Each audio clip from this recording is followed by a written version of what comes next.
Assalamualaikum warahmatullahi wabarakatuh, saudara-saudaraku sebangsa dan setanah air. Dimanapun kalian berada, semoga kalian selalu dalam kondisi sehat walafiat. Berjumpa lagi dengan saya di Gaspol Update ya. Teman-teman sudah pada tahu nggak ini?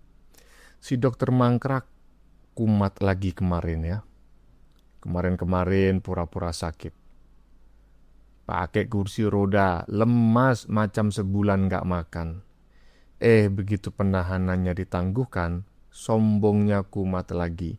Bacot sana sini, sok-sokan kayak dulu lagi. Katanya, ijazah Jokowi sudah jelas palsu. Itu gak perlu diperdebatkan lagi. Yang penting itu adalah kesehatan Jokowi. Lah, yang kemarin pura-pura sakit itu siapa? Yang mengajukan penangguhan penahanan ya dengan alasan sakit itu emang siapa? Jokowi apa elu? Kan dirimu koclak.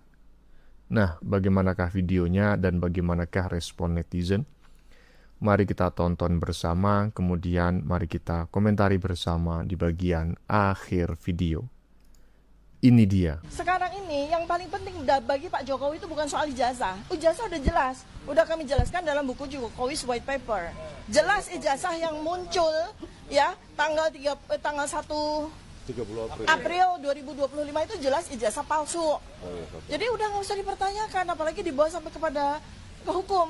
Yang lebih penting sekarang adalah bagaimana Pak Jokowi itu sehat. Karena itu yang lebih berbahaya bagi beliau. Dan beliau sangat membutuhkan hormon agar autoimunnya bisa decrease. Ya, saya sangat khawatir loh. Karena apa? Sudah terjadi DVT, deep vein thrombosis. Ini orang-orang dekatnya beliau sudah mengatakan kakinya makin menghitam, badannya makin menghitam. Kita sedih nggak tuh mantan presiden kok dikalahkan sama sakit yang resikonya mematikan. Tolong Pak Jokowi, tolong perempuan ini hanya karena ingin menegakkan kebenaran.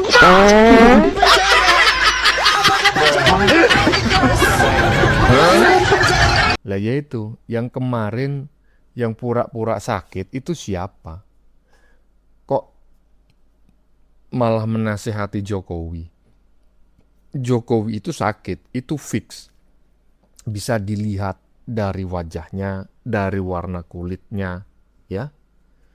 Tapi Pak Jokowi tidak menunjukkan rasa sakit, tidak flying victim, tidak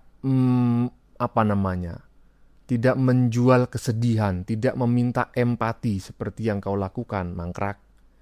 Kau itu ditangkap, ya, sebagai tersangka, nggak lapor, akhirnya ditangkap. Kau pura-pura sakit, lalu kau mengajukan penangguhan penahanan dengan yang menangguhkan katanya 50 juta orang. Terserah lah itu ya. Tapi faktanya, nggak usah kau ngomentarin Jokowi. Komentarin dulu dirimu itu yang kemarin pakai kursi roda.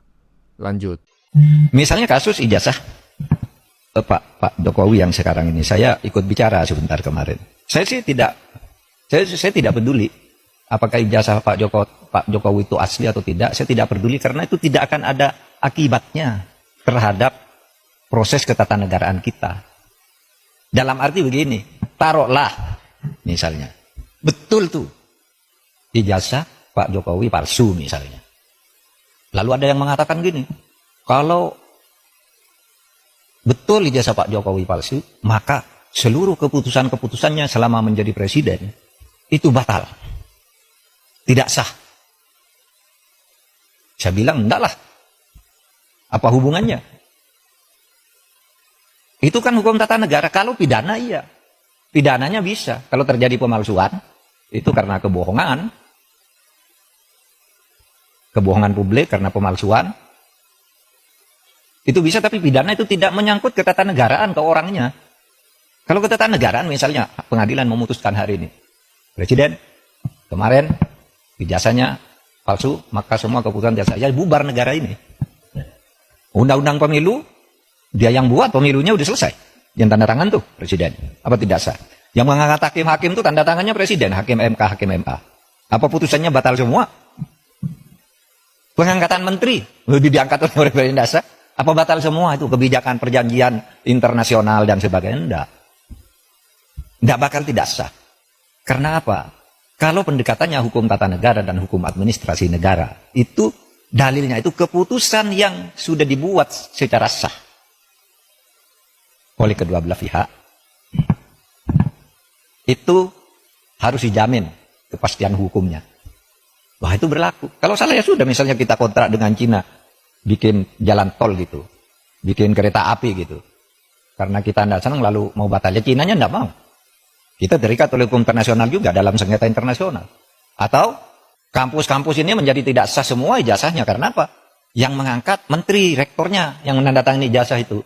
Menteri itu diangkat oleh presiden. Oleh sebab itu jangan terlalu ngelantur. Bicara keabsahan ijazah presiden kok dibilang lalu keputusannya tidak sah. Karena saya mengatakan begini, ini ada aja yang nanggapi. Saya lihat di TikTok. Seakan-akan apa?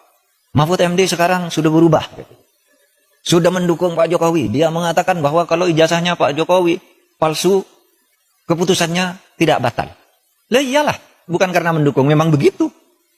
Coba, teori apa yang bisa menyatakan itu? Kecuali pidana ya. Kalau pidana personal, bukan pada keputusan ketatanegaraannya. Iya, tapi kan. Yang saya katakan begini.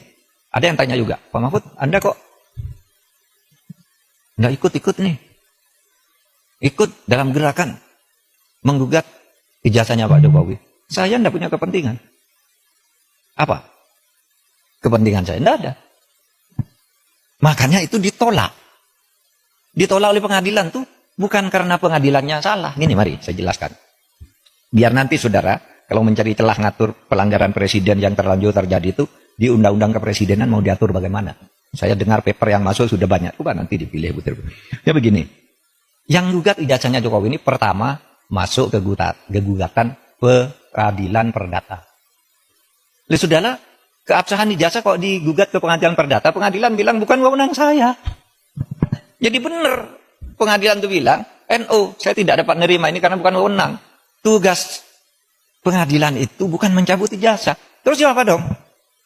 Lagi pula, kalau perdata itu ya, seperti teorinya perdata itu yang menimbulkan hak dan kewajiban, orang bisa melakukan gugatan perdata kalau ada perjanjian, kontrak di antara kedua pihak, di mana yang satu tidak memenuhi syarat. Loh, kapan Pak Jokowi melakukan kontrak dengan orang yang menggugat itu? Mewakili siapa dia? Iya kan?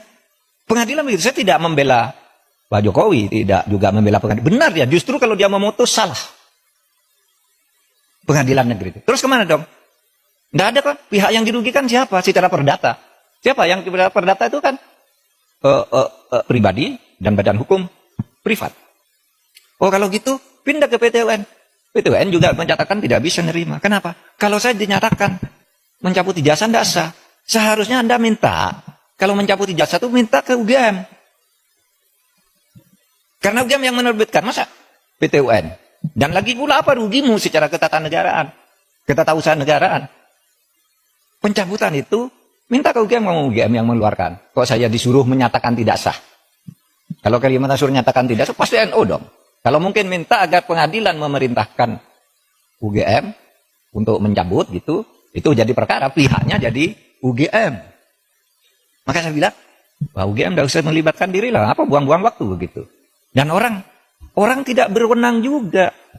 Lembaga hukum perdata privat, kelompok orang datang ke UGM memaksa saya meminta lihat ijazahnya Pak Jokowi, tidak bisa. Kalau begitu setiap orang bisa datang ke sana minta melihat ijazahnya Pak Mahfud apa. Oleh sebab itu sekarang saya katakan kalau gitu masuk ke pidana. Nah kalau ke pidana itu kan nggak masuk ke pidana. Malah yang dihukum orang yang menyebarkan berita bahwa ijazahnya palsu. Dihukum bener, ya dihukum, masuk penjara 2 orang. Karena apa? Dianggap menyebarkan berita bohong. Sekarang masih di penjara, belum keluar. Mana yang punya ijazahnya tidak dipersoalkan. Sekarang jalurnya sudah masuk, tinggal politisnya bisa enggak? Karena yang dilaporkan sekarang, ya, yang dilaporkan sekarang itu adalah pemilik ijazah dan sudah dilaporkan ke Baris Krim. Nah kalau itu arahnya udah tepat, tinggal hukumnya nanti dinilai benar apa tidak. Ya, Saya kadang-kadang juga bingung ya dengan si Profesor Semaput yang satu ini. Kadang-kadang ngomongnya benar, kadang-kadang ngomongnya nggak jelas, kadang-kadang ngomongnya juga menyerang Jokowi, kelihatan sekali seperti orang yang sakit hati gitu. Ketika dia mencalonkan diri sebagai calon wakil presiden bersama Pak Uban hanya mendapatkan suara paling buncit gitu ya, hanya 16%. Tetapi menurut teman-teman bagaimana? Karena sebetulnya saya sudah malas mengomentari orang yang satu ini, walaupun dulu saya sangat ngefan karena sama-sama dari Jawa Timur dan dulu bukan siapa-siapa ketika diangkat oleh Gus Dur. Tapi semakin kesini semakin kelihatan sifat aslinya. Silakan teman-teman berkomentar sendirilah ya. Lanjut. Hei masyarakat Indonesia, saya mengajak semuanya untuk mendoakan agar pihak kejaksaan segera melimpahkan berkas perkara terkait tudingan ijazah Pak Joko Widodo dari Roy Suryo, Tifa, dan kawan-kawan yang katanya palsu. Segera atau cepat dilimpahkan ke pengadilan agar segera dilakukan gelar perkara. Kami pendukung Pak Jokowi ingin banget menonton secara langsung bagaimana si Roy Suryo, Tifa, dan kawan-kawan mempertanggungjawabkan atau membuktikan kepalsuan daripada ijazah itu. Hei Roy Suryo, Anda yang mendalilkan, maka Anda pula yang membuktikan. Hei si Tifa dan Roy Suryo cengeng. Kalau cengeng, mental pengecut, jangan menuding ijazah orang palsu. Ya, giliran masuk, ditangkap, sakit, begini-begini. Setelah penangguhan penahanan, hehehe, begini modelnya. Nah, jadi kita berharap berkas ini segera dilimpahkan ke pengadilan agar proses gelar acara dilaksanakan. Saya ingin nonton si Roy Suryo, Tifa mempertanggungjawabkan perbuatannya. Anda yang mendalilkan, maka Anda pula yang harus membuktikan secara hukum. Salam hangat, Frit Alorboy, laki-laki ganteng pendukung Pak Joko Widodo. Mudah-mudahan ya, kita doakan bareng-bareng, mudah-mudahan Dewa Panci dan si dokter Mangkrak itu panjang umur. Minimal sampai vonis ya. Sampai di penjara, kemudian nanti kita bareng-bareng berdoa lagi, mudah-mudahan mereka berdua itu membusuk di penjara ya. Karena seperti yang disampaikan oleh beberapa paranormal ya, nanti tuh akan ada orang yang metong di dalam penjara dan merupakan tokoh politik. Dan banyak yang menduga bahwa yang diramalkan oleh paranormal terkenal tersebut adalah si Dewa Panci. Ya, mudah-mudahan saja kita lihat bareng-bareng saja. Lanjut. UGM sudah menyatakan beberapa kali secara tegas bahwa Joko Widodo adalah alumni Universitas Gadjah Mada. Dari sini sebenarnya sudah pada tahu kan, ini rektor yang masih aktif di UGM saat ini loh ini. Kenapa kok orang-orang itu masih memusuhi Pak Jokowi? Dia itu sudah tahu sebenarnya kalau urusan ijazah, orang-orang itu nggak bakal menang. Coba bayangin tuh pendukung Roy Suryo, kalau seandainya sampai persidangan rektor ini sampai hadir, terus teman Pak Jokowi alumninya hadir, iya, Pak Jokowi lulusan dari sini, terus kamu mau bicara apa? Orang-orang itu memusuhi Pak Jokowi sebenarnya bukan karena ijazah, karena orang-orang itu emang punya dendam pribadi masing-masing.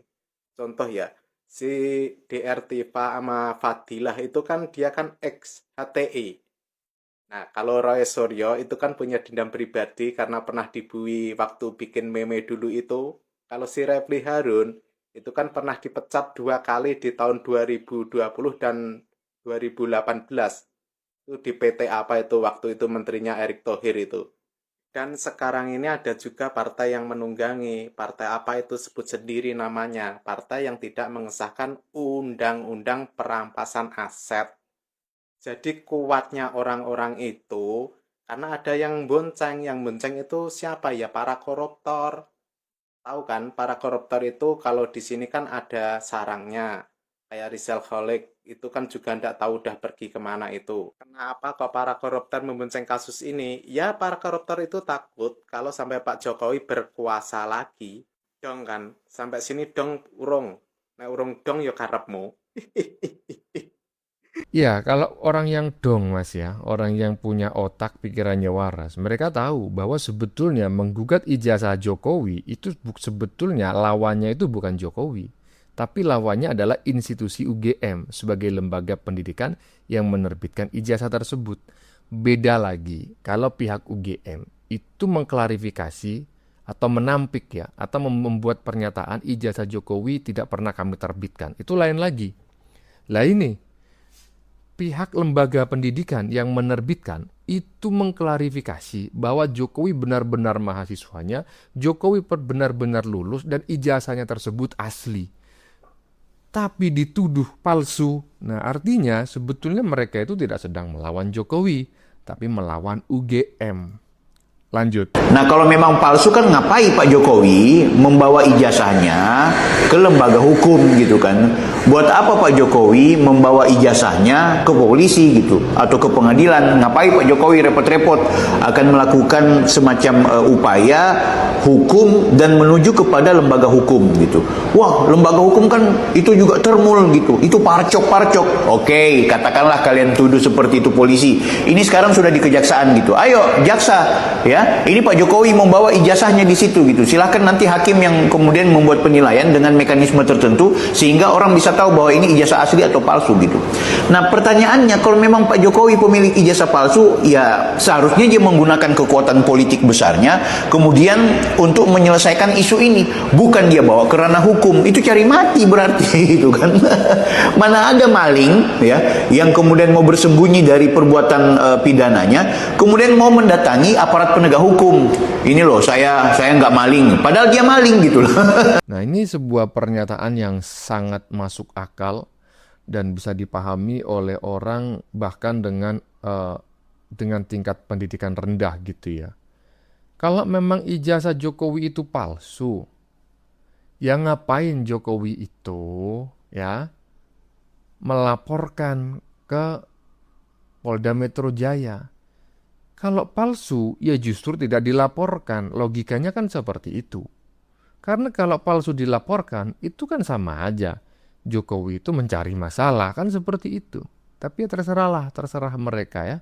Karena mereka emang orang-orang yang macam kayak gitu, nggak paham. Lanjut. Kalau mau mengecek keaslian ijazah Pak Jokowi bisa dicek di nomor induk siswa atau nomor induk mahasiswa atau nomor ijazahnya. Ya. Itu cara paling mudah. Sebenarnya kalian udah tahu lah, apalagi para ahli-ahli itu sebenarnya udah tahu. Tapi mereka sengaja nggak mau gunakan itu, ya. Tapi kemarin di konten saya juga ada yang komen gini. Katanya ijazah yang digunakan adalah ijazah saudaranya yang kebetulan mirip. Sehingga kalau dicek nomor induknya ya akan ada gitu. Loh, tapi kan namanya beda. Selama ini kalian bilang pakai nama saudaranya misalnya Heri Mulyono ya menurut kalian. Tuh. Kalau dicek dengan nomor ijazah tersebut, dengan nomor induk siswa atau nomor induk mahasiswa tersebut akan muncul nama yang lain, bukan Joko Widodo. Kalau memang begitu ya udah berarti palsu. Kalau nomor ijazah tersebut munculnya nama lain, ya udah berarti palsu, bukan Joko Widodo. Oke, itu satu ya. Yang kedua, kan kelompok kalian juga ada yang bilang bahwa ijazahnya dibikin di pasar pramuka. Kalau memang dibikin di pasar pramuka, udah tinggal cek nomor ijazahnya terdaftar atau enggak. Sesimpel itu loh. Paham kan? Jadi tujuannya bukan mencari keaslian ijazah itu, ya. Tujuannya pasti ada yang lain. Sebenarnya, kalau memang yang menuduh itulah yang harus membuktikan, mudah. Buktikan aja, cek nomor seri ijazahnya. Gak usah ngomongin embos, gak usah ngomongin foto itu dulu. Cek dulu nomor ijazahnya itu nama siapa. Betul, sebetulnya sepele saja. Mau mengecek ijazah Jokowi itu asli ataukah tidak, ya cukup nomornya saja, ya. Dan sebetulnya tidak perlu capek-capek mengecek nomornya Jokowi, cukup mendengarkan klarifikasi pihak UGM, yaitu lembaga pendidikan yang menerbitkan ijazah Jokowi. Maka kita sudah tahu ijazah tersebut asli ataukah palsu, gitu ya. Nah, seharusnya ini ketika mereka-mereka itu meragukan ijazah Jokowi yang sudah diklarifikasi oleh pihak UGM, artinya mereka itu meragukan klarifikasi pihak UGM. Artinya apa? Seharusnya lawan mereka yang dilaporkan itu bukan Jokowi, tapi pihak UGM. Tapi ya repot ya, karena mereka emang ibaratnya itu tingkat intelijensinya di bawah rata-rata, ya gimana lagi gitu. Diajak ngomong juga nggak bakal nyambung pasti. Bagaimana menurut kalian? Keputusan ada di tangan Anda. Silakan tulis pendapat Anda di kolom komentar, baik Anda yang setuju maupun yang tidak setuju dengan isi konten ini. Sebelumnya saya memohon maaf yang sebesar-besarnya jika dalam penyajian konten ini ada kata-kata yang menyinggung, kurang tepat penggunaannya, atau ada data yang dianggap keliru atau salah. Saya memohon maaf yang sebesar-besarnya. Kita jumpa lagi di lain video. Salam NKRI.